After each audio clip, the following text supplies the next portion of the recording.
Welcome back to Bay Area Housewife of True Crime, where I like to tell the stories of the real cucuys and lloronas of the world. We are at part 3 of the Monterey Bay Academy case. As a reminder, topics may be triggering. Viewer and listener discretion is strongly advised. The people mentioned are innocent until proven guilty in court.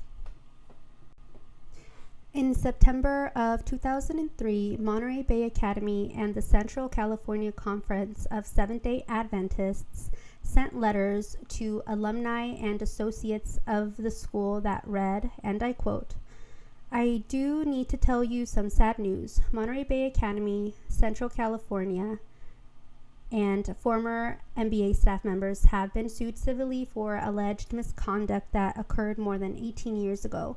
The staff members have not worked at MBA for some time. Attorneys have been retained to defend the MBA, the conference, and the individuals named in the complaint. It must be remembered that these are merely allegations which have yet to be proved."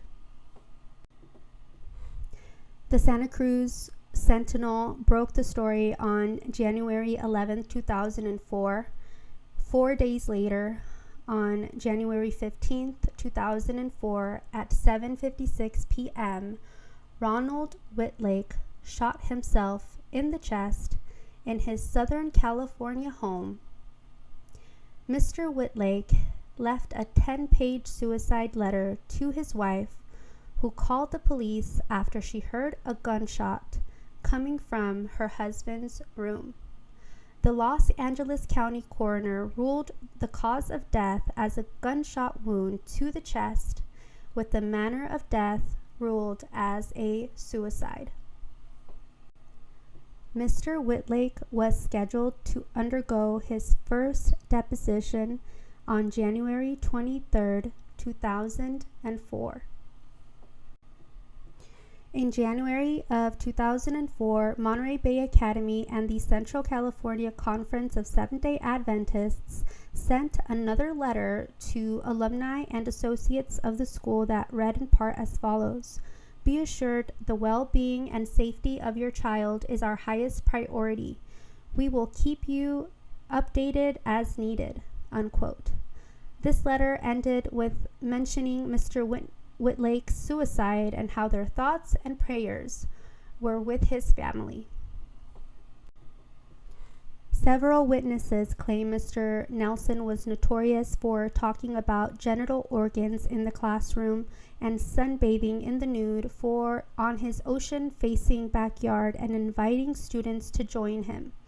Mr. Nelson would provide alcohol and marijuana to his students before sexually assaulting them. In 2005, Michael Weston told the press, and I quote, "I feel like my life has been a sick, disgusting joke that I was killed long ago. In the years following being up at MBA, I can only describe my life as a living nightmare, and somehow God gave me the opportunity, or actually the command, to go back in time and live those years over. I'd blow my fucking head off," unquote. In June of 2005, the Seventh-day Adventist Church agreed to pay $3.5 million to the 6 men who were 14 when they were sexually abused by teachers while they were students at Monterey Bay Academy between 1971 and 1986. Mr. Nelson died of natural causes on October 13, 2008, at the age of 75. Before he died, around the time the sex scandal broke, when reporters reached out to him at his home in the town of Cool by the Sierra foothills, before hanging up on the reporter, he said, and I quote, "I'm innocent, but we can't talk about it," unquote. We've reached the end of today's episode of Bay Area Housewife of True Crime. Thank you for coming down the rabbit hole where I currently live.